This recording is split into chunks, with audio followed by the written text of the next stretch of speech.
తాకట్టులో ఉన్న బంగారాన్ని విడిపించి ఆ రోజు ఆన్లైన్ ధరకే కొంటుంది కొమ్మూరి గోల్డ్.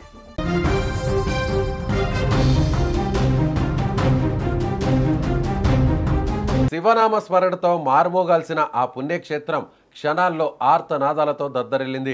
చేతిలో పూజా సామాగ్రి, మనసులో భక్తితో శివుడి దర్శనం కోసం వెళ్లిన ఆ భక్తులకు అదే తమ చివరి ప్రయాణం అవుతుందని ఎవరు ఊహించలేకపోయారు. బీహార్లోని లఖీసరాయ్ అశోక్ ధామ్ ఆలయం వద్ద శ్రావణ సోమవారం నాడు జరిగిన ఘోర తొక్కిసలాట యావత్ దేశాన్ని కంటతడి పెట్టిస్తోంది. కనీసం 7 ప్రాణాలు కోల్పోగా పదుల సంఖ్యలో భక్తులు గాయపడ్డారు. శ్రావణ మాసంలో సోమవారం అంటే శివాలయాల్లో ప్రత్యేక సందడి ఉంటుంది.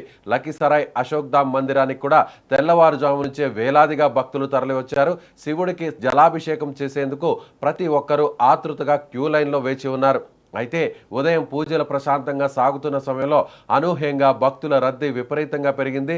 సరిగ్గా అదే సమయంలో ఆలయ ప్రాంగణంలో ఉన్న ఒక విద్యుత్ తీగ అకస్మాత్తుగా తెగిపడిందనే వార్త భక్తుల మధ్య దావానంలా వ్యాపించింది. షార్ట్ సర్క్యూట్ జరిగి కరెంట్ షాక్ కొడుతుందేమోనన్న భయంతో జనం ప్రాణాలు అరచేతిలో పెట్టుకొని పరుగులు తీయడం మొదలెట్టారు. ప్రాణాలు కాపాడుకోవాలనే ఆందోళనలో ఒకరినొకరు తోసుకుంటూ ముందుకు దూకారు. ఆ తొందరలో ఆలయ నిర్వాహకులు ఏర్పాటు చేసిన తాత్కాలిక బారికేడ్లు బరువును తట్టుకోలేక ఒక్కసారిగా విరిగిపడ్డాయి. దాంతో ముందున్న వారిపై వెనక ఉన్న జనం పడిపోయారు. కింద పడ్డవారు పైకి లేచే అవకాశం లేకుండా పోయింది. అలా ఒకరిపై ఒకరు తొక్కుకుంటూ వెళ్లారు. చిన్నారులు, వృద్ధులు, మహిళల ఆర్తనాదాలతో ఆ ప్రాంతమంతా భయానకంగా మారిపోయింది.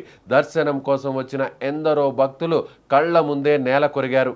సమాచారం అందిన వెంటనే స్థానిక యంత్రాంగం, పోలీసులు హుటాహుటిన రంగంలోకి దిగారు. స్థానికుల సహాయంతో క్షతగాత్రులను సమీపంలోని హాస్పిటల్స్కు తరలించారు. ఈ ఘటనలో 7 అక్కడికక్కడే మరణించగా మరికొందరి పరిస్థితి విషమంగా ఉంది. హాస్పిటల్ వద్ద తమ వారి జాడ కోసం బంధువులు రోధిస్తున్న దృశ్యాలు చూపర్లను కలిచివేస్తున్నాయి.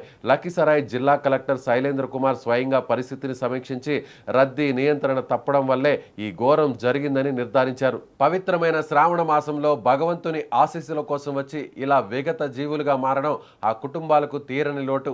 పెద్ద ఎత్తున భక్తులు వచ్చే పుణ్యక్షేత్రాల్లో పటిష్టమైన భద్రతా ఏర్పాట్లు, రద్దీ నియంత్రణ చర్యలు ఎంత అవసరమో ఈ ఘటన మరోసారి గుర్తు చేస్తుంది. విద్యుత్ భద్రత మొదలుకొని అత్యవసర దారుల వరకు అధికారులు మరింత అప్రమత్తంగా ఉండాలని స్థానికులు డిమాండ్ చేస్తున్నారు.